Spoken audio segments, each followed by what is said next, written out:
What's up, everyone? This is the Godfather Dictator. I'm back with Chapter 6 on Master Ninja on my no damage run using equipment. Now that I've talked about most, well, of the stuff that I wanted to mention towards the equipment, I think we're gonna get into just, the regular strategy here, even though, most of the strategy we use in the regular run will still apply here. You can probably use some easier strategy too, because, the moves do so much damage that you don't necessarily have to just chain ultimate technique. I mean, it's the most effective way, but yeah, there's other way around that. So once we head in that corridor here, we're gonna go outside and we're gonna get rid of the biker. And funny thing in those areas too is that when you clear them and you save in that area and you reset the game, because that's what I do. Like back then when I was doing my save on Ninja Gaiden Black, I was saving and I was leaving if you want the scene there, and then I would continue, and then if I would get hit I would start from the save. But now, just by habit, I automatically restart when I get to checkpoint. I reset the game because this way the time stop if you want on the timer, so I can restart at regular time instead of having some time that goes by in the game. And also I just prefer to reset the save. But when you do that in that area here, you pretty much reset the biker, because there's certain area in this game, and you will see also later the one with the red ninjas, where when you kill those guys. But here I'm not doing it, but that's what happened in this area. That's what I mean. I'm mentioning it because I go through this time because I have equipment, but I remember in my regular run I saved there, and then when you come back from that save, the biker have reappeared. So after you kill those biker, I'm gonna head towards the Lily door because that's where we need to go. And then I'm gonna throw a smoke bomb instantly, and I get the wonderful loading here, which is very fun, by the way, in speed run. Very fun to get that loading here in the middle of a run, especially early fight. Yeah, very pleasant. What you can do here is you can wait around the corner, or you can go straight and then throw a smoke bomb and come back. They will see the effect of the smoke bomb, and then you can at least dispatch one. And here I kind of got lucky because I hit one with my Izuna drop, and after I could go straight into a Fiend Seal. Another thing that I wanted to mention is that the dual sword range for the essence technique, the ultimate technique, and even the recovery, and here you go, that's my first save, is actually quite terrible. So I would say don't be surprised if you're using that weapon and then you're releasing UT sometimes and you're not reaching the enemy even though you're super close. So here we'll go for some guillotine show that right now he blocked me, and this time he didn't. And I never really understood that. What was that, that happened where they just block it sometimes, and I'm not sure if he blocks it here. No, I'm just messing up. And then there you go, the block. And then there we go, Fiend Seal. Yeah, those enemy, I can't really defend the design if you want. I personally think they're really garbage design.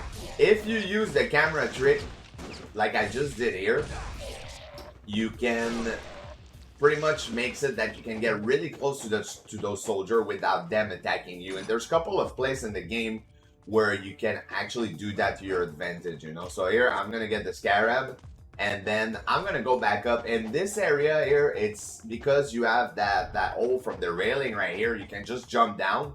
Then you can spawn those ninja, despawn them, and go back in. And this way you don't have to fight them. You can activate the lever, or the lever, depending on how you say it, and that can pretty much be used in a speed run also. Meaning that in Ninja Gaiden Black, when you get the key, you will get down from the ledge and you will go back to the section with the ninjas, and then you will use a smoke bomb to try to do a specific skip.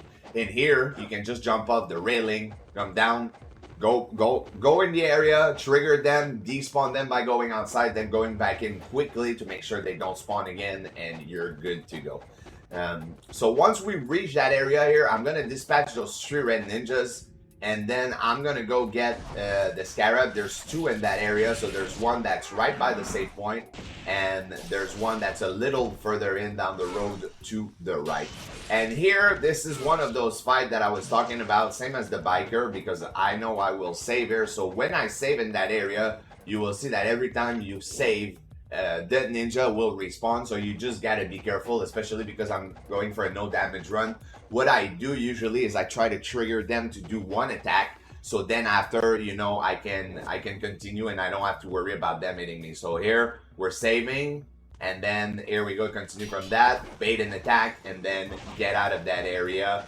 Yeah, it's not much of a problem, but if you try to get out too fast, it's really easy to get hit. So here I think we're not even actually going to the shop because maybe I leveled it up before in the other chapter and I didn't really pay attention. So we're gonna go with forward Y twice. Then after we're gonna go down. I thought I would kill that red ninja, to be fair, but I didn't. He survived, so it must be like one hit. Let's see. There we go. One counter attack there, and he is done. And then we're gonna finish dispatching the rest with some good old ultimate technique. And here I killed that guy because I want a blue, but he didn't even give me a blue. They have a higher chance of dropping a blue. Sometimes they don't drop a blue. Didn't drop a blue. I was expecting it for, you know, an ultimate technique, but didn't happen. Here I was trying to go for a Fiend Seal, but because that other guy kind of, you know, put his body in front of me, it ended up trying to hit him instead of, you know, the other one. So here, once I get that kill, I will move back further in because I want to chain the essence to the next fight. So there's a biker fight coming, and I want to chain the fight to there. So here I'm gonna whip back over that guy's head, and now I'm gonna kill him, and then I'm gonna switch to the dual sword. And what we're gonna do is going to pretty much ET those guys. The essence technique is not bad, but I've noticed that the ET there is way better because you pretty much, you see, remove them entirely from their bike with that. It's extremely strong. So here, I think I'm going to use the Lunar, and I will be using Smoke Bomb to distract them. The Dino, though, in this game, I have to say, they're really weird in terms of priority on who, you know, they prioritize. So, yeah, by knowing that, you can kind of, you know, take your time and charge around more freely if you want without having to worry too much about going aggro. In Ninja Gaiden Black, those guys are super aggressive most of the time, but in here, depending on the area, you know, it's pretty easy to deal with them. So after we're done with the Dino, it's gonna be Hydrocubus. And Hydrocubus, the strat don't stay the same. Yes, we do more damage, but the strat is pretty much we're gonna dispatch those sliding him, and then after this we're gonna focus on the Hydrocubus. And because this is on Master Ninja and we do get essence here, I'm gonna be, you know, using the good old Lunar technique there. And then after that, after I get one hit in, I'm gonna switch.